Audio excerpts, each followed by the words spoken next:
Olá! Bom dia, pessoal! E nós estamos aqui de volta ao programa Respostas nesse sábado.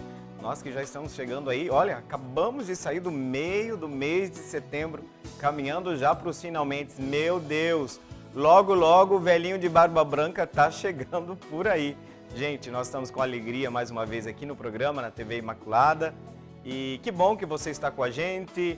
Nós temos, assim, perguntas hoje muito interessantes que vão nos ajudar, sobretudo, a elucidar, a esclarecer algumas coisas que estão rondando aí pela internet, onde muitas vezes a desinformação tem se estabelecido assim de uma maneira um pouco assustadora. Mas os filhos da luz não têm medo das trevas e a gente precisa continuar o nosso caminho acreditando que Deus está conosco. Exatamente porque Ele está conosco que nós queremos continuar o nosso caminho meditando sobre o mistério da igreja. Você que acompanha o nosso programa sabe que nesse primeiro bloco nós temos um objetivo muito claro. Nós precisamos, hoje em dia, onde se escuta tudo e o contrário de tudo, nós precisamos ter fundamentos na nossa fala, na nossa participação e no nosso envolvimento como cristãos nas diversas atividades, no campo da ação missionária, na igreja, na sociedade. Por isso a gente tem que conhecer os textos, aqueles textos que são oficiais da nossa igreja, aquele caminho que a igreja vai traçando no seu passo histórico, caminhos que vão iluminando e que em cada tempo vai apresentando as respostas para que a igreja possa cumprir, naquele tempo determinado, a sua missão. E não sei se você se lembra, mas no programa passado nós começamos a falar no texto da Lumen Gentium, que é um texto do Concílio Vaticano II. Você já sabe o que é um concílio? Um concílio é uma grande reunião da igreja toda do mundo. Isso aconteceu lá, começou em 1963 até 1965. Todos os bispos do mundo inteiro reunidos com o Papa, o que convocou o concílio, o Papa João XXIII, e depois, infelizmente, o Papa João XXIII faleceu, e Papa Paulo VI, o seu sucessor, deu continuidade às reflexões do concílio que terminou em 1965. Lá nós temos uma constituição dogmática, é um documento de suma importância para nós que queremos entender o mistério da igreja no seu caminhar, da sua tradição no percurso histórico. Por isso que a Lumen Gentium fala exatamente da igreja. Dentro da igreja, nós temos diversos dinamismos que agem dentro desse corpo, que é o corpo de Cristo, a igreja. Interagem, formando uma comunhão. E existe dentro desse corpo o sacerdócio comum dos fiéis, aquele no qual somos introduzidos todos os cristãos, quando adentram no corpo eclesial através do santo batismo. Esse é o sacerdócio comum de todos os fiéis do Papa. A Dona Maria Isabel, lá do último banco da capelinha rural, não sei, de alguma cidade nossa do interior, todos nós somos sacerdotes, profetas e reis.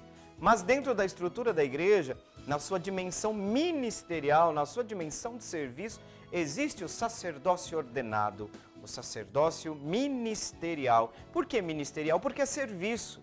E este sacerdócio, o texto dizia no encontro passado, embora é diferente, distinto, seja distinto na sua forma essencial, essencialmente do sacerdócio comum, para ele se ordena necessariamente. Por isso que está se falando da intrínseca relação entre o sacerdócio comum e o sacerdócio ministerial. Agora você vai perceber o desenvolvimento desse discurso quando a gente vai falar sobre os sacramentos. Preste atenção na continuidade do texto da Lumen Gentium que você vai ter agora à sua disposição. O exercício do sacerdócio comum nos sacramentos. A índole sagrada e orgânica da comunidade sacerdotal efetiva-se pelos sacramentos e pelas virtudes. Os fiéis, incorporados na Igreja pelo batismo, são destinados pelo caráter batismal ao culto da religião cristã e, regenerados para filhos de Deus, devem confessar diante dos homens a fé que de Deus receberam por meio da Igreja.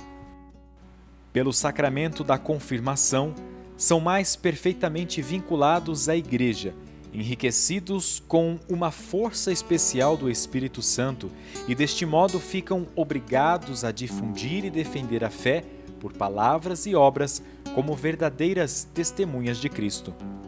Pela participação no sacrifício eucarístico de Cristo, fonte e centro de toda a vida cristã, oferecem a Deus a vítima divina e a si mesmos juntamente com ela.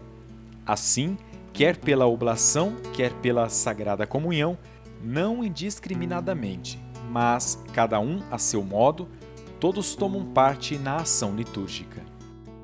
Aqueles que se aproximam do sacramento da penitência obtêm da misericórdia de Deus o perdão da ofensa a ele feita e, ao mesmo tempo, reconciliam-se com a Igreja, que tinham ferido com o seu pecado, a qual, pela caridade, exemplo e oração, trabalha pela sua conversão. Pela santa unção dos enfermos e pela oração dos presbíteros, toda a Igreja encomenda os doentes ao Senhor, padecente e glorificado, para que os salve. Mais ainda, exorta-os a que, associando-se livremente à paixão e morte de Cristo, concorram para o bem do povo de Deus. Por sua vez, aqueles que entre os fiéis que são assinalados com a Sagrada Ordem ficam constituídos em nome de Cristo para apacentar a Igreja com a palavra e graça de Deus. Finalmente, os cônjuges cristãos, em virtude do sacramento do matrimônio, com que significam e participam o mistério da unidade do amor fecundo entre Cristo e a Igreja, auxiliam-se mutuamente para a santidade, pela vida conjugal e pela procriação e educação dos filhos, e têm assim, no seu estado de vida e na sua ordem, um dom próprio no povo de Deus. Na família, como numa igreja doméstica, devem os pais, pela palavra e pelo exemplo, ser para os filhos os primeiros arautos da fé e favorecer a vocação própria de cada um, especialmente a vocação sagrada. Lumen Gentium, número 11. Nós tivemos a alegria, digamos, de conhecer esse belíssimo texto da Lumen Gentium, que vai nos falar exatamente que esse povo que Deus quis para si, através de uma dinâmica sacramental, né? Aquele primeiro sacramento que nós conhecemos, a porta de entrada dos sacramentos, que é o batismo, nos insere num povo sacerdotal. Agora, o tema está falando que toda a igreja é constituída organicamente por um povo sacerdotal. Quais são as características, a identidade de um povo sacerdotal? A gente tira da missão do sacerdote, oferecer o quê? Sacrifícios a Deus, exprimir o louvor da comunidade, fazer a oferta da sua própria vida, a oferta do sacrifício. Vejam que todas essas dimensões do culto integram a dinâmica própria da organicidade do corpo de Cristo, que é a igreja. É uma dimensão orgânica. Por que é uma estrutura sacramental? Porque a igreja tem uma índole sagrada, uma índole onde o divino se manifesta no humano. O invisível se manifesta no visível. Então esta índole sacramental da igreja é a expressão deste divino que permeia, que vive dentro da igreja. Então, olha só, o sacerdócio nosso é exercitado sobretudo no campo do culto cristão, que efetiva-se na nossa fé, na dinâmica própria do nosso agir, através dos sacramentos e das virtudes. O cristão professa a sua fé, mas celebra a sua fé. Isso é uma coisa importante. O cristão celebra a fé que professa, né? Os fiéis que foram incorporados à igreja pelo santo batismo são destinados, diz o texto, por este mesmo caráter batismal, ao culto da religião cristã. Mas atenção, é um culto cristão. E isto quer dizer para nós, esse adjetivo cristão, que esse culto, todas as religiões têm seus cultos. A nossa religião tem um culto denominado cristão. E é importante a gente perceber isso. Como é que nós somos introduzidos nesse culto cristão? Na medida em que nós somos regenerados. O que aconteceu com a nossa regeneração? O que nos tornou sacerdotes, capazes de oferecer a Deus a labuta diária, a louça que eu lavo, o trabalho que eu faço, o estudo que eu faço, a justiça que eu busco? Tudo isso pode ser oferecido a Deus por quê? Porque nós somos regenerados. A nossa comunhão pelo batismo, comunhão com Deus foi restabelecida, de modo que nós não somos mais escravos. Nós podemos dirigir súplicas a Deus, mas como? Como filhos. Nós podemos obedecer a Deus, mas como filhos, não como escravos. Então, é um culto dos filhos e filhas de Deus. Vejam que graça, né? É uma nova forma de relação com Deus que se restabelece pelo nosso batismo. E aí, a partir disso, nós vamos confessar a nossa fé diante dos homens, essa fé que nós recebemos da igreja. A igreja é a fonte, digamos, a garantia de que esta nossa fé está correspondendo à pureza, né, daquilo que Deus revelou, daquilo que Deus nos trouxe. E você percebeu que o texto, embora a gente podia, né, trabalhar cada sacramento de maneira assim um pouco específica, mas o texto discorre exatamente sobre os sacramentos. Atenção, o sacramento da confirmação, dentro dessa estrutura sacramental da igreja, o texto da Lumen Gentium vai dizer que por este sacramento nós somos mais perfeitamente vinculados à igreja, por isso que tem que ser o bispo. Vocês já perceberam que no sacramento da crisma não pode ser o padre ou o diácono? Tem que estar o bispo ou um representante dele? Porque existe uma vinculação especial à missão da igreja. Quando termina a crisma, o cristão, sabe? Você sabe que os bispos antigamente tinham o costume de bater, né?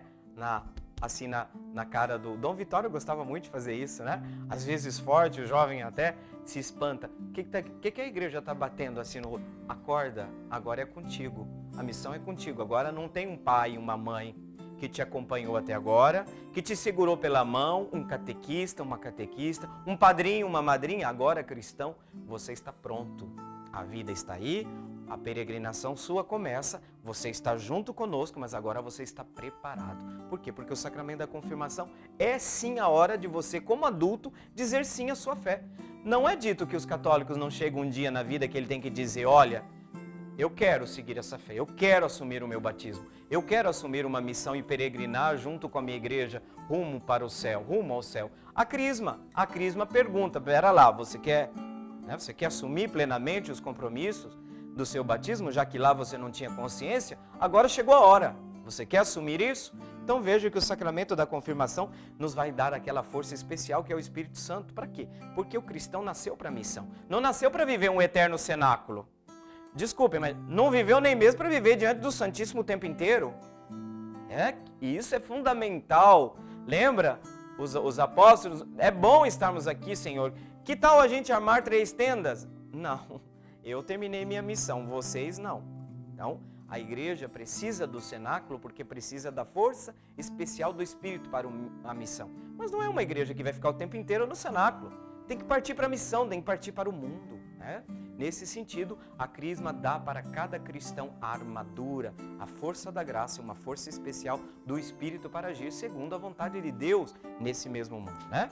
E depois, o sacrifício eucarístico, a importância, gente, que tem a Eucaristia na vida do cristão, né? Tanto que os documentos falam a Eucaristia como fonte e centro de toda a vida cristã. Gente, começou a se afastar do altar, da Santa Missa, tá? É perigoso. É muito perigoso para a nossa fé. Eu gostaria que você ficasse muito atento. Afastar-se da Eucaristia é perigoso para a fé do cristão. Ali tem tudo, gente. Tem a palavra, tem a Trindade Santa presente, tem a comunhão com os santos, a Igreja Celeste que coparticipa dessa celebração da Igreja peregrina.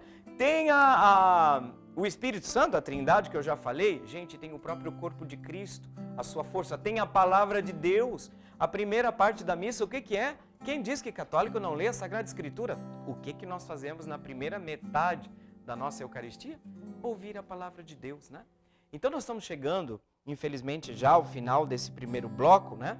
Mas é importante vocês perceberem que o exercício do nosso sacerdócio, de todos nós do comum, e a seu serviço com o sacerdócio ministerial, estamos oferecendo nossa vida continuamente a Deus, como faz o sacerdote quando oferece as sagradas espécies do pão e do vinho. E nós vamos para o nosso intervalo e eu gostaria que você continuasse aí conosco, tá? Eu vou passar já o telefone para você já enviar suas perguntas. Já estou aqui salivando aqui para poder responder algumas perguntas que já chegaram. 3349-1015 ou 99347-0532. São os telefones que você tem à disposição para enviar a sua pergunta. Voltamos já!